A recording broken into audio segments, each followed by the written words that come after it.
Greetings, my starseeds. As you can see, in the wild, some things can be evident, some things are not so evident. And maybe this can give some closure or some ideas of the paranormal aspect of national parks, with respect to the guy, David P., who did the missing cases, the 411. Very intriguing, very interesting. Mind-blowing if you look at patterns that nobody looks at, as this guy, and he has found, what has he found? In 60 national parks, he has created a map, and I urge you to watch the movie 411, The Hunted, where, and I don't know, I'm doing this because Spirit guides me and I have my own experience, and I will bring that experience to the table to actually make a comparison, and maybe for some people some hope, some closure to what can and might occur. Things have occurred in my life where I have gotten lost, but not lost like I wasn't here. It's makes me think and go back almost 10 years, Mount Shasta incident, which I'll break down in a few. So what I want to break down to you is the paranormal aspect, and also including the Bigfoot encounters, and that why we can't deny there's paranormal aspects. I won't deny that there are three-dimensional things that take place. I believe in some cases there's a crime that's been committed and has been concealed. And in the wild, you have all the time and space when not seen to do your work, whatever sickness is out there. But second, what I have observed, like I see different patterns in the patterns of David, but maybe that helps.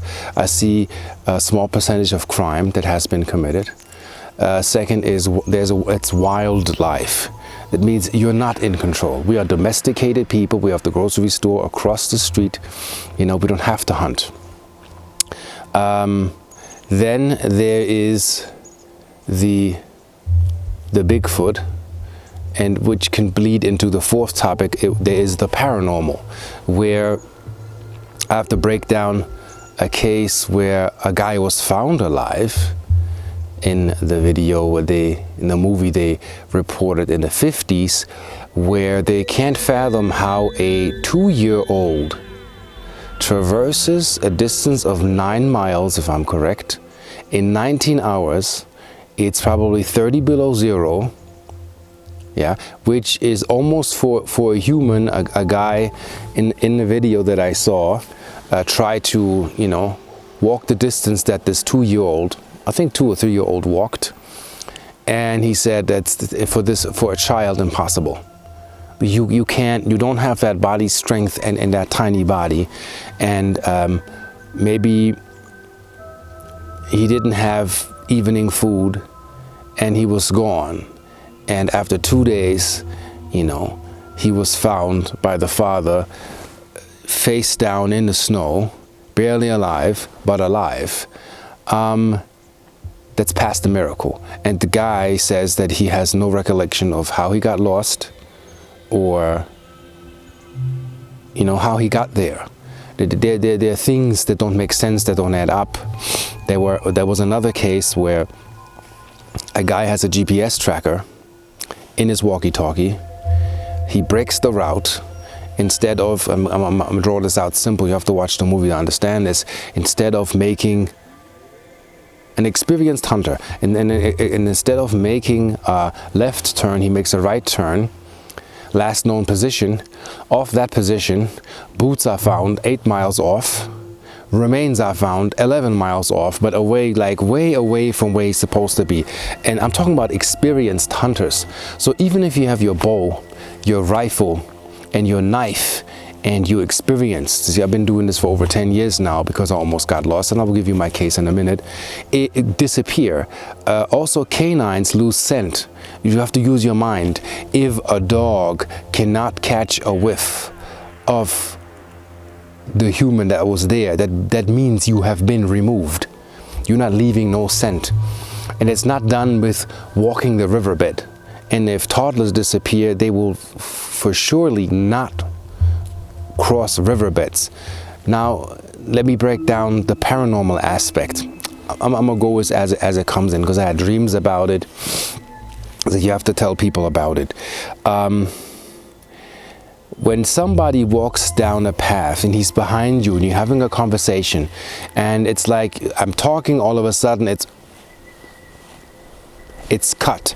The minute my voice disappears, I turn around and my partner, son, child, or whatever's with me is gone in an instant. No scream, no loud noise, no nothing. Think, what are we missing here? Okay. Also, we don't live in the wild. In the wild, a hunter has to have instincts, intuition. That's called extrasensory perception. That is not fiction or fairy tale. Of course, those who live in the wild will have a higher development of sensory perception, so they know what's coming. Like, you know, the elders in the tribe, Aborigines or Inuit, some of them can sense in a 2-mile radius if a foreigner approaches the village. They get up and they say, somebody's coming towards us. They can pick up intent. Dogs can do that. Cats can do that. We have observed that when dogs expect the owner to come home, and the owner can be in a different city. The minute the intent is formed, the dog gets up and sits by the door until the owner approaches. It's called the morphogenetic field. Is that everything is connected. There is a spiritual sense. Over time we have lost that. I'm not going into the fallen aspect of consciousness right now, but if you look at photons, sunlight, trees, look at mycelium networks in the ground, in the soil, everything communicates with one another. And if you have these higher sensory perceptions, you can tap into that and feel into that. So let me explain the paranormal aspect, which I think is going to be interesting for you. Remember the case, spoiler alert, in the 411, The Hunted, where it's about hunters going missing or making experience that's like scary to them. So even non-believers, their life, if you make that experience, I don't care what you believe, if that happens to you, your life will change, because you have to understand there are things between heaven and earth. We don't know it all. We can't know it all. Well, maybe what, 5% of Earth is explored? Not even talking about the ocean floors. How many species are here? How many species do we know? How many species we assumed are extinct? So, which also will bring a Bigfoot story for the Bigfoot hunters, which I say stop the hunting and the weaponry, because I'm against that. Now, let's go to this experience of this lady. And maybe if she watches that gives her a clue. There, and you have to be very specific and listen to what I'm telling you now, because it can only be, in those cases, paranormal. She sits at the, I think it's called lookout. And mind you, I'm not a hunter, I'm a nature observer. So I know like the survival gear that you need and whatnot. Also a great tip for those who go out there. Get a little device. It's $20. It's called Tracker. It's a little button that sends a GPS signal all the time, and I think it runs for like 2 or 3 years. Clip that to your hip or put it in like a zipper up so you can't lose that. If that thing it shuts off or you get lost, you know, then there's other things at play here. But never without a tracker. Never ever. And kids, never out of sight. Kids, never out of sight. Never entrust anything to anyone. For young parents, I remember that for my mom, even if I was in the park, my mom was a hawk. Not 1 second could I even escape or skip her. Made sure that we're safe, because when we're children, we don't know what we're doing. So, and blessings going out to those and lost ones and missing ones and whoever was found. I myself had tragedies where lost family members, so I understand the loss that you carry with your entire life. That never goes away. I resonate and I feel, and hopefully that gives a little bit of an idea, of a hope, as long as you haven't found anything, like zero, if everything is just gone, assuming they are alive. I will mix that also with personal stories that I had myself when I knew if I wouldn't make a certain choice, I wouldn't return. So we break this down. I was going to go into the paranormal aspect before I lose this, because there's so much information coming in. It's also the ascension.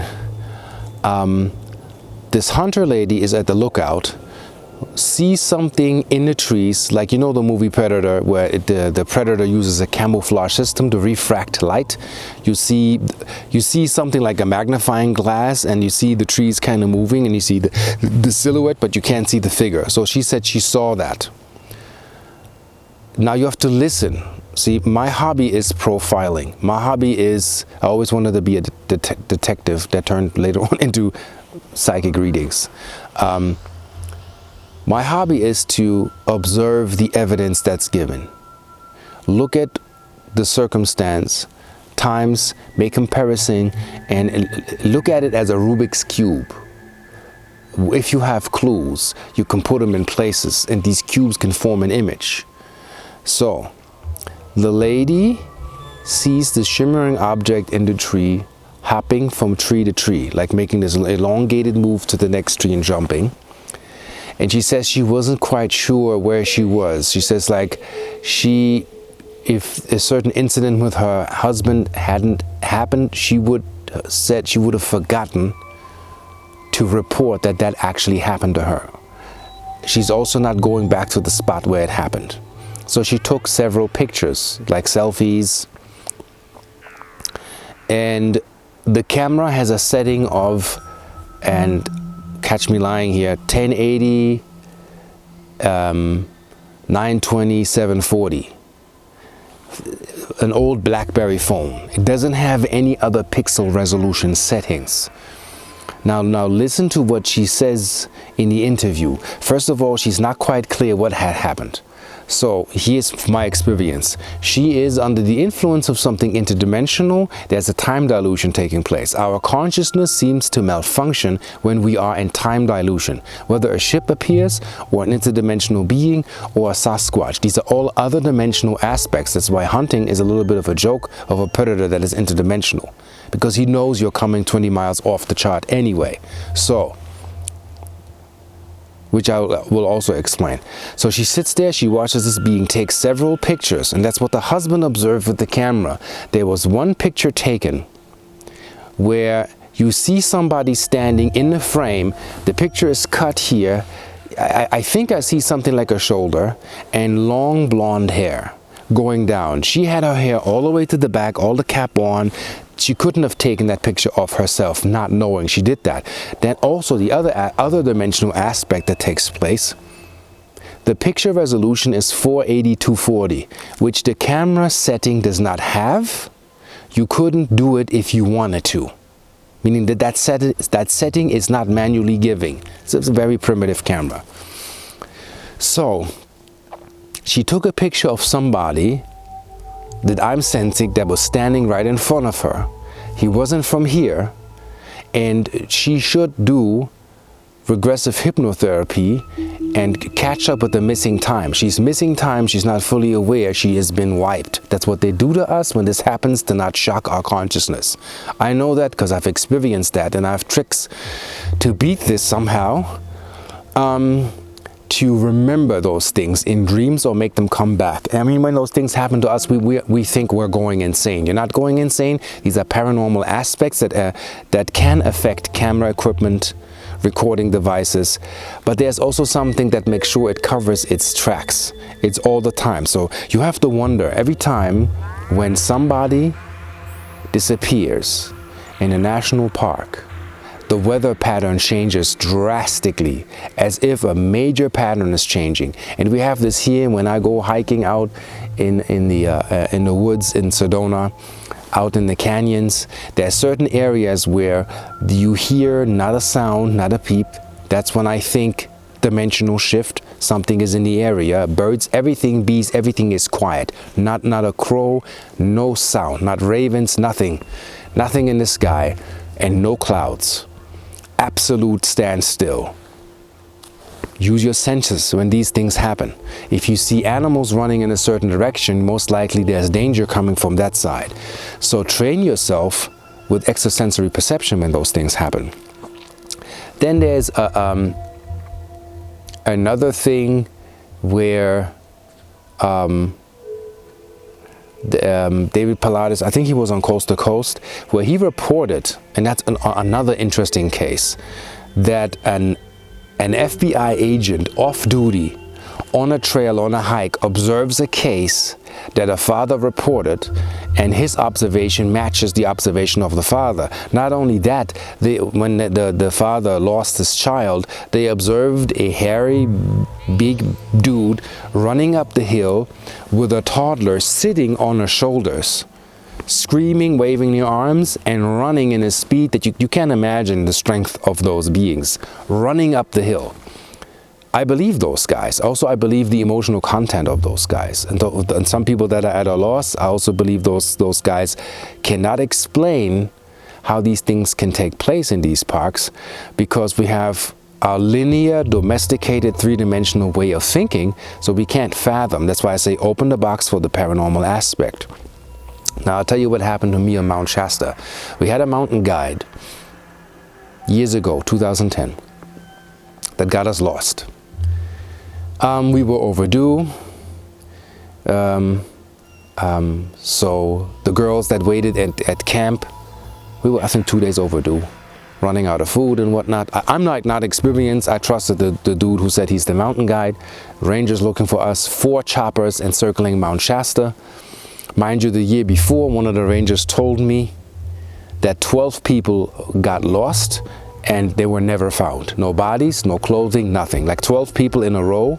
Also, how likely is that a group of 12 people in one section is just gone? No campsite, no boots, no laces, like nothing.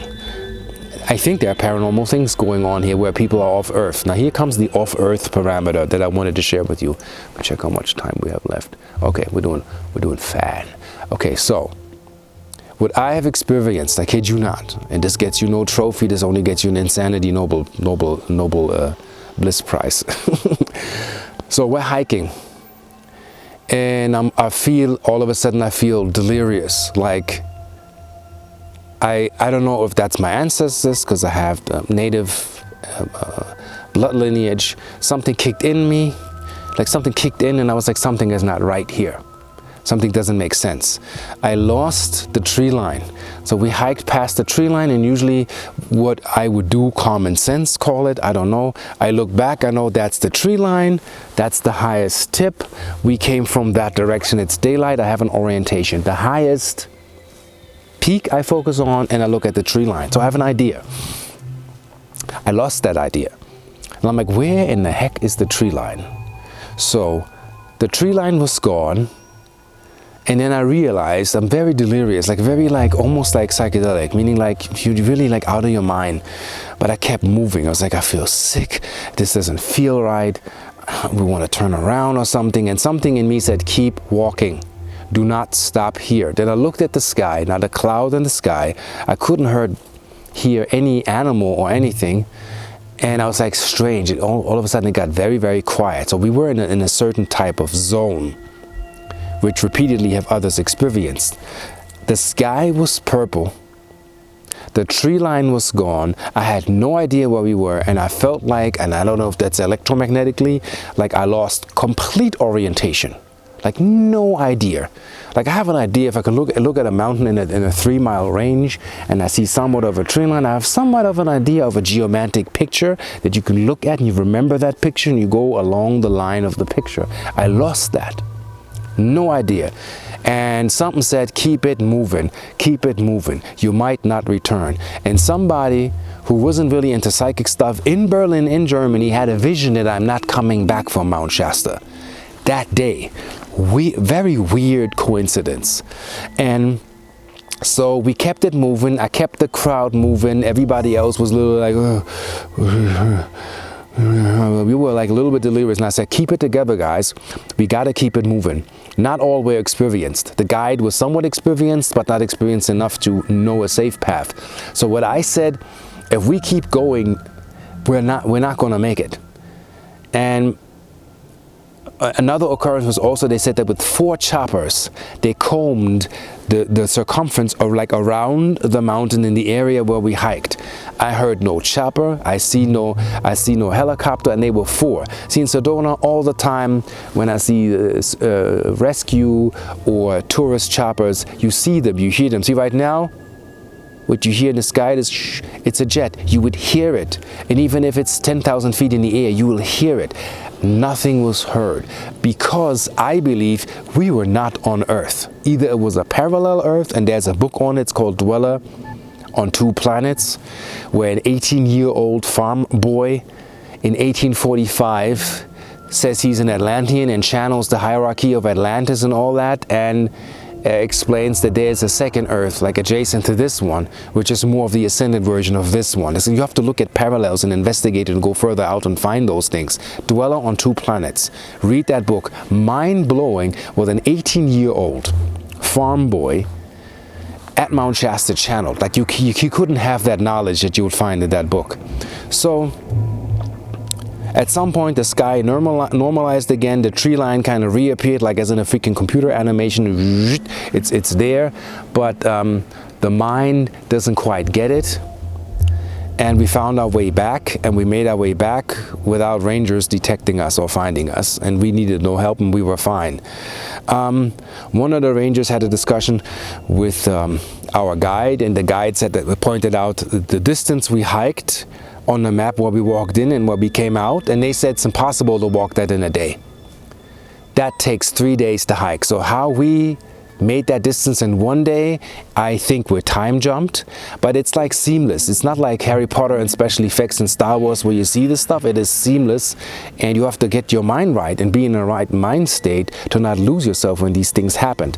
Second case, I come back, besides having contact and whatnot. Mount Shasta, it's 2 years ago, and I had a friend experience paraglider, goes up, flies into the region where I got lost, disappears. So for 15 minutes I'm like, where the freak is the parachute? Where I don't hear the motor, I don't hear him. And after 15-20 minutes he's just there, like not disappearing in the horizon, he's just in the sky. Comes back, lands, is as pale as a cloud.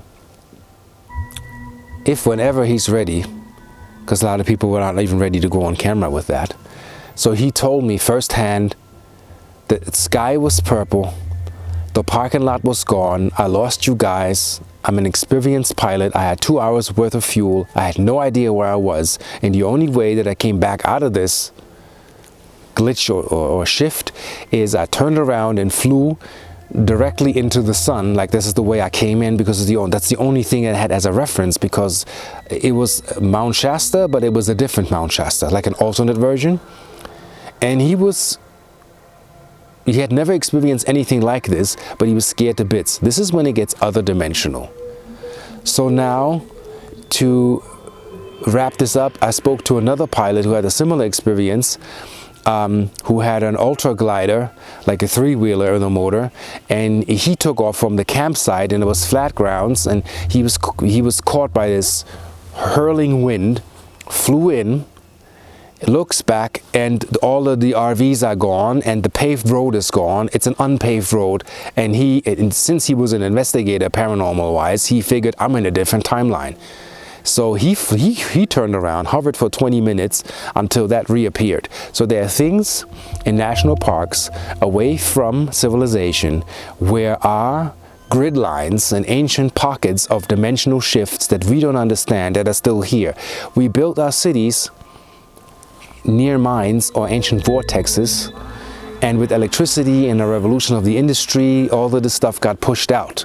Like you can say, negative development of technology kind of kills magic. So you won't have those creatures appearing there as a natural elements. So now to the Sasquatch. There are natives out in the Andes that eat with them. They sit by the fireplace with them. They exchange gifts with one another. And there was a report that the Sasquatch has human DNA, animal DNA, and chlorophyll. Sometimes they report they have glowing eyes, and they can blend very well. So for all of those Bigfoot hunters and squatchers, they do not, and I got that through psychic impression on Mount Shasta, they do not appreciate you coming with guns at them or threatening them or threatening their environment. Also, when you show these shows on television where you come in there and you hoot and you scream, they know you're coming with your team, your cameras, your trucks, your setups, way before you even realize that they know you're there. So they're way ahead of you because they're also interdimensional, meaning they can shift parallel realities. They can shift into a reality where your senses are not enough to perceive them. They use that to protect themselves, and they've been doing this for millions of years. So don't think for 1 second with a regular camera, without allowance, and gunning it down like a wild cowboy, you're gonna hunt or find anything evident that's gonna sit still and sit with you. The time will come when they'll do that. But you have to bring peace. The intent, they can read you, they're psychic. Your intent has to be peace. And yeah, you can have your knife for the wildlife, but you don't come as a hunter hunting them. So there's an observation and an exchange that can take place. And the most unusual case, to finish this, I had with a lady in Germany that did a sweat lodge in the Andes with natives, and a Sasquatch came and she was about to flip out, and the head shaman calmed her down and said that he always comes and sits in the sweat lodge with us. And then they leave gifts, ointments and stuff, and then the natives give them stuff. They sit together. They'll come, but they don't come when you hunt. So meaning they are way superior in how they traverse this universe. And I've seen footprints that I've taken myself in the asphalt in the parking lot that disappeared, which I still have on camera. If I find it, you'll see it popping up, the picture. So be at peace, know there are other dimensional aspects out there, and open your mind. And one last thing, when I went into a region in Mount Shasta 10 years later, knowing about this, my phone spazzed out, meaning like as if the HTML or the Java programming, like my clock was upside down, things were going backwards, the screen camera tilted like I couldn't use my phone. And my iPhone never fails.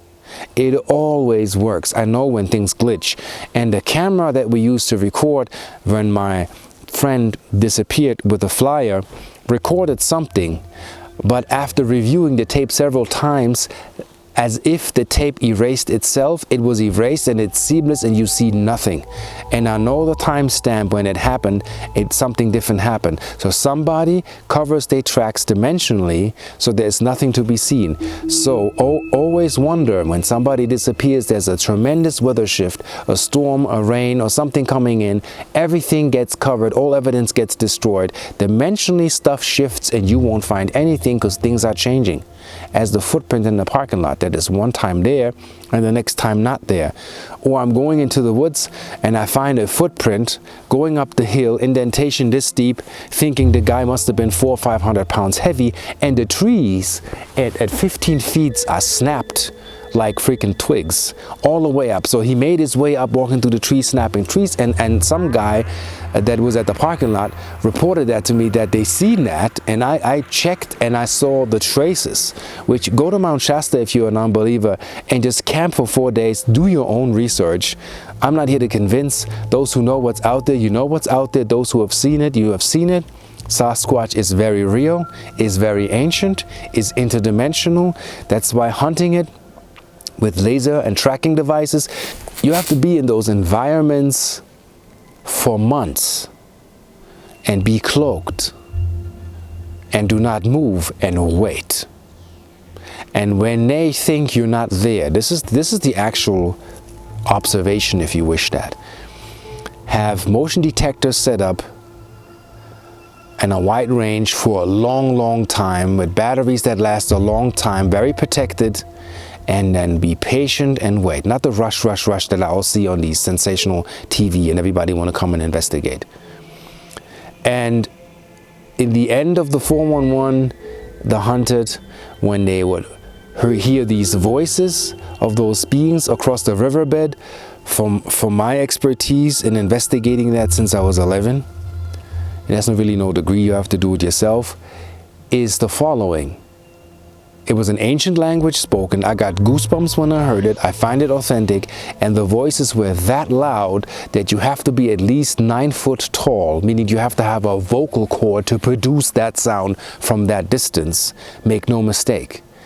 And the things that these guys have experienced, they also were regular people at the Sierra campground. Again, watch 411 The Hunted. Very interesting.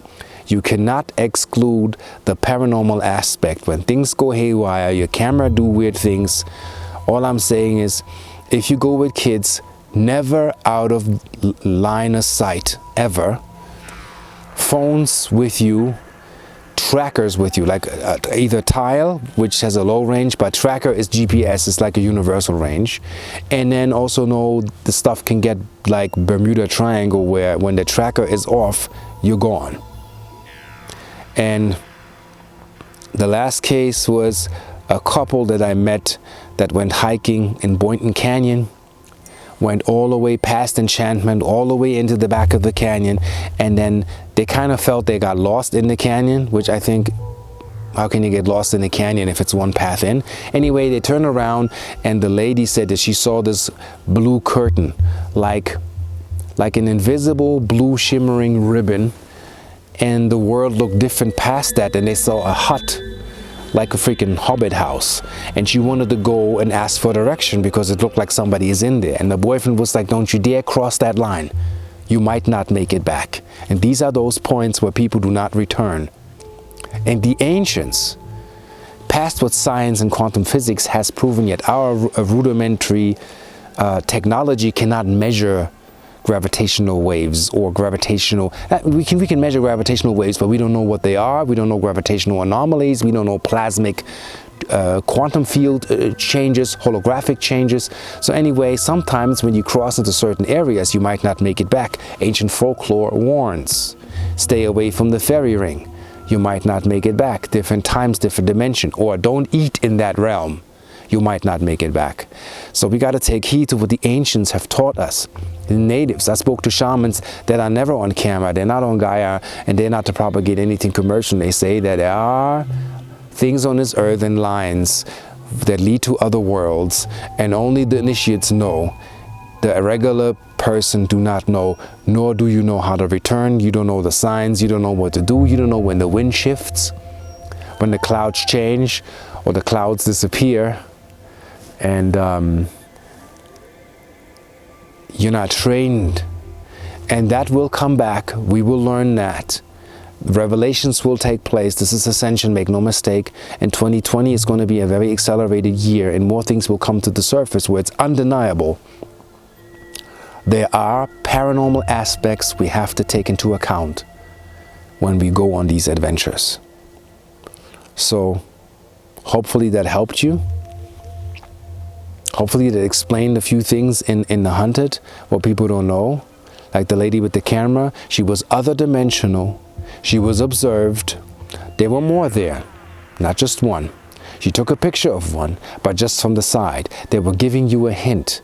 But what she has to do is regressive hypnotherapy to get back the loss of time so she knows what actually happened, because there's something there. Like David Wilcock says in his latest movie, which is actually the top of the line, The Cosmic Secrets, or Secret, where they can edit you out of time and edit you back into time. If your ancestors, and I'm speaking conservatively, are 2.7 billion years old, that came from other planets seeking refuge on Earth, we can't begin to understand, understand, outer and overstand the story of your ancestral lineage. And these senses are in your junk DNA. When you activate them, and anybody can, you'll get there. I will do videos on how to make contact with interdimensional beings and how to really train yourself, and why some people can see it and others can't. It has to do with what brain state are you in. We can measure that now. So it's becoming a science. It's becoming known, and it's undeniable with the millions of sightings that we have. So happy Sasquatch or Yeti observations in peace, and you will be approached in peace.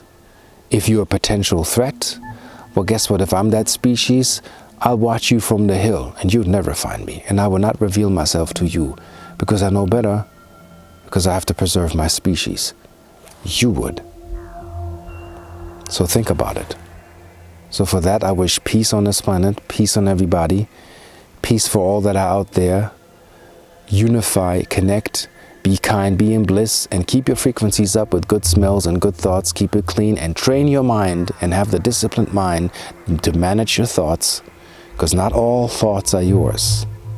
The other side is working very hard to give you thoughts to drop your frequencies. Own your thoughts. Mental hygiene. And on that note, I most certainly will see you on the flip side.